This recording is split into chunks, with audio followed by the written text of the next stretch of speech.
তুমি যত ক্ষমতা দেখাও, অহংকারী দেখাও, তোমার কোনো লাভ হবে না, তুমি কিছুই করতে পারবে না। আজকে তুমি মানুষের হক মানে কোটিপতি হয়ে গেছো, বড়লোক হয়ে গেছো, বড়লোক তোমার বেশি দিন থাকবে না। মানুষের হক মানে তুমি বেশি শান্তি করতে পারবা না। তোমার মতো কত অহংকারী দাপুটারা দুনিয়াতে আজকে বেঁচে নাই। মানুষ তাদেরকে আজকে বদদোয়া দিতেছে।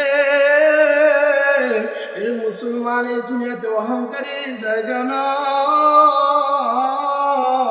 এই দুনিয়াতে যে কয়দিন বাঁচবা, আল্লাহ তাআলার ইবাদত করো, না হলে কবরে তোমার কোনো উপায় থাকবে না। কবরে তোমার কোনো উপায় থাকবে না। কত কোটি কোটি টাকার মালিক, কতবার দেখলাম, কত গল্প শুনলাম, জায়গায় ধ্বংস হয়ে যাইতেছে, সবকিছু মাটির সাথে ফিনিশ হয়ে যাচ্ছে। আপনারা সবাই জানেন এসএম আবুল মার্কেট অনেক বড় একজন বড় কোটিপতি ছিল, করোনার সময় মারা গিয়েছে। সে বাঁচার জন্য এত চেষ্টা করেছিল, এমন কোন ডাক্তার নাই, বড় ডাক্তার নাই, তাদেরকে ডাক্তার নাই। ওই ডাক্তারকে বলছো, ডাক্তার সাহেব আমার যত সম্পদ আছে, টাকা পয়সা আছে, আমি সব কিছু আপনাদেরকে দিয়ে দিব, এরপর আমাকে একটা বার শান্তি দাও। আমি কষ্ট সহ্য করতে পারতেছি না, আমার মনে হয় শান্তি এত যারা যন্ত্রণা আমি সহ্য করতে পারতেছি না। আমাকে একটা বার একটা মিনিট একটা ঘন্টা শান্তিতে থাকতে দাও।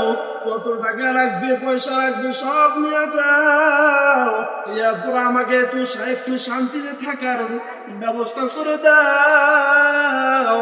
এক পর্যায়ে কত টাকা, কোটি কোটি টাকা সব খরচ হয়েছে, এরপর সে আর দুনিয়াতে বাঁচে থাকতে পারলো না।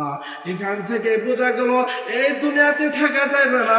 যতই টাকা ওরা হও, যত ক্ষমতাবান হও, যতই কিছু হও না কেন, এই দুনিয়াতে সারা জিন্দগি তুমি থাকতে পারবা না। মৃত্যুর সাথ সবাইকে গ্রহণ করতে হবে।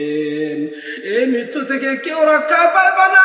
তুমি যদি পানির নিচে লুকাও, তুমি যদি মাটির নিচে লুকাও, কোনো মৃত্যুর সাথ গ্রহণ করতে হবে।